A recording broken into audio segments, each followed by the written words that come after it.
Good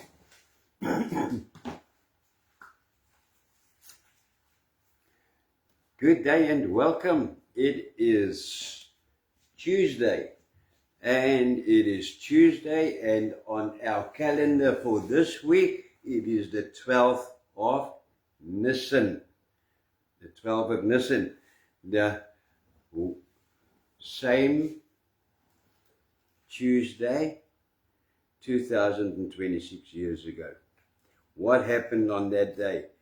It is now a couple of days before the crucifixion, before Good Friday, and things are building up. So on this day, it is our 6th day, I think, that we are on this journey with Jesus. Only one thing happened that is recorded in the Bible, and it is this. This happened on the 12th of Nisan. Judas agrees with the chief priests to betray Jesus for 30 pieces of silver.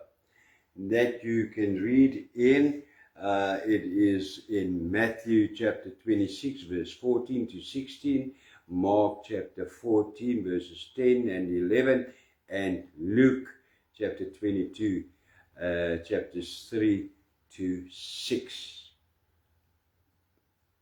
That is all that is recorded. Yes, I am sure, just like every other day, Jesus was busy in the temple. He was praying. He devoted most of his time to prayer with his Father. But what is recorded in the Bible, this is what happened on Tuesday, the 12th of Nisan.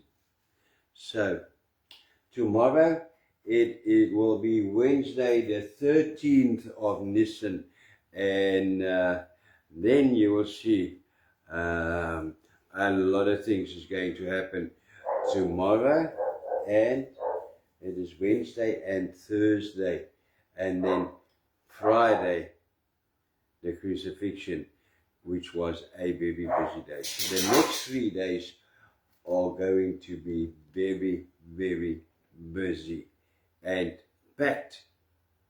This is the last day of not many things recorded that happened. So until tomorrow, I greet you with the blessing of the Lord, always the Hebrew, Here Gogeta na Dishmarecha, Ya Era Denai Pawanelecha, Begogonechta, Yesa Adonai Pawanelecha, Beasemlecha, Shalom. The Lord will bless you and keep you. The Lord will turn to his face towards you, be gracious to you, take you, put you up there, and give you peace. Amen. Amen. Until tomorrow afternoon. God bless.